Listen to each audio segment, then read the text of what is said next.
Hi, Debbie. Hello, Rob. How are you doing? Always good, thank you.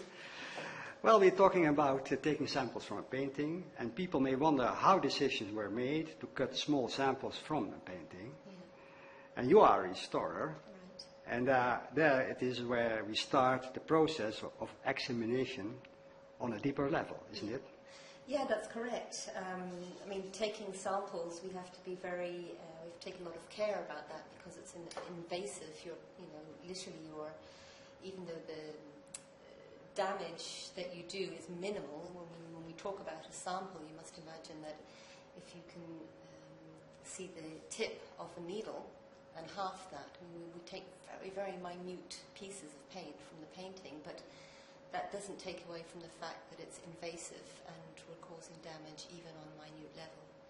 But the information we can get from that tiny piece of paint is really quite phenomenal, and it gives us an insight into how the artist worked and what materials he used. So we do get an awful lot of information from it, but we have to be very, very careful and be very sure of the area we want to examine and get more information about. And really we need to be able to justify why we're causing this damage, even if it is on a minute level. You have selected this painting for the film. Any particular reasons? Yes, there is, Rob. This is really quite an interesting painting. You can see it's in this special frame, and that's because there's no support holding the canvas. Because on the other side of this painting, we have a still life that was painted by Vincent in Newnan in 1884. Has he done that for cost-saving reasons? That certainly could have been a factor. Also, perhaps these look to me like they're studies by Van Gogh. So, probably rather than go out and buy a new canvas to do studies. And has he done that more often?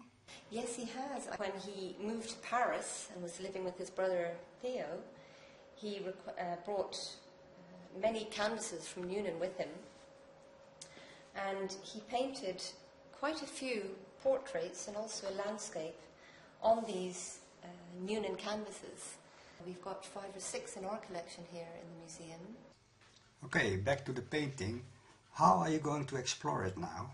The first thing we consider when we're taking a sample is we looked at areas of the work that are damaged, and you usually find that around the edges. This is the canvas, and here we have the ground colour, and then here we have the paint. So these are damages, and it's easier to take a sample from that area that's damaged. But an area of damage is not representative of the quality of the painting, isn't it? No, that's a very good point. It certainly isn't. But it's also important to keep into mind that you are taking a very, very small paint sample.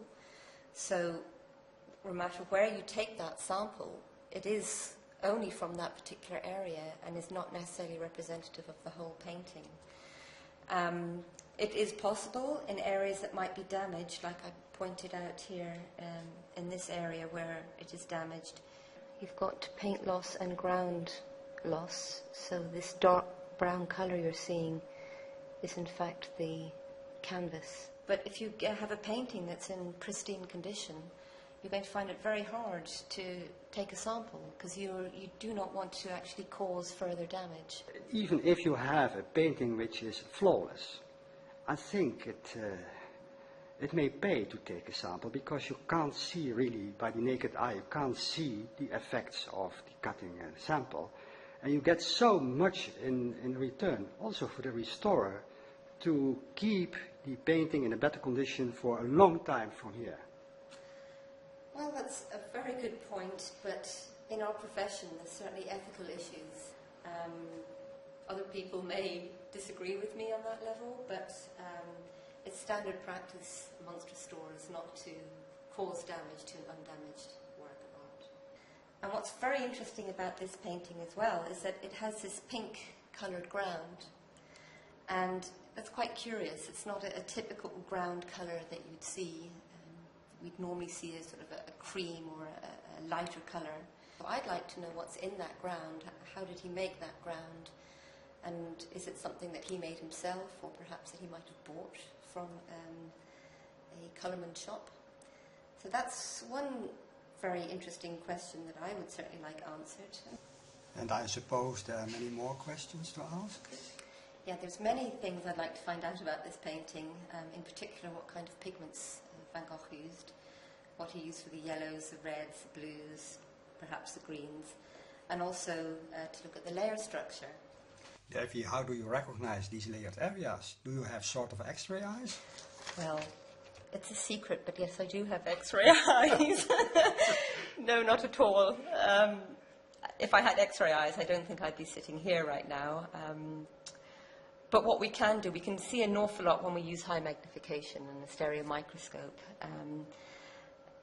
But it would not be as clear as if we had taken a sample. I mean, we can only subjectively look at it with our eyes. By taking a sample, you've got more sort of evidence to provide the exact layer build-up. What I'm doing now is I'm looking through the microscope at the paint layer at a high magnification. It's times 10 here, but we can go up to times 40. And I'm trying to see if I can see what the layer structure is. And by looking at it on a high magnification, I might not be able to do. I'm linking it up to a computer so that you can see what I'm talking about. Well, this is a magnified image of what I see under the microscope, and it's times 10 magnification. And at this magnification, what I can see is that there is a paint layer structure, and it looks to me like this paint layer is underneath layer. Mm-hmm. Layer is underneath this liver-coloured paint, and that the red is applied on top. Now, it's quite difficult to see because under the microscope, with a stereo microscope, I see it as 3D. Here it's coming up as a flat image. Mm-hmm. But the area is not damaged.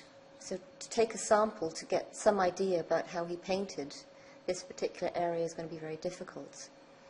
However, if I draw your attention to this area here, you can see there's some cracks. These are cracks in the uppermost paint layer. We could try and take a sample from there, but it looks to me like the paint layer has delaminated from the underlying paint layer, so we won't get that much information. And there's another point. You see these little black blobs? So what is it? These here? Yes. Well, to me they look like air bubbles. And if you think about the structure of a canvas, it's horizontal and it's vertical. And in between the threads you have little area holes. And this looks to me as if the ground layer has sunk through the canvas. Okay. And you have these little air sockets, little air bubbles. What you see here quite clearly is the canvas weave. You see the horizontal and the vertical. And you see the pink ground that I was mentioning. And you see the paint layer. And this lighter colour that you see here, that's actually the canvas without anything on it. And these are the pinholes. This is one of the threads from the canvas. And if you would take a sample here, where would you take it?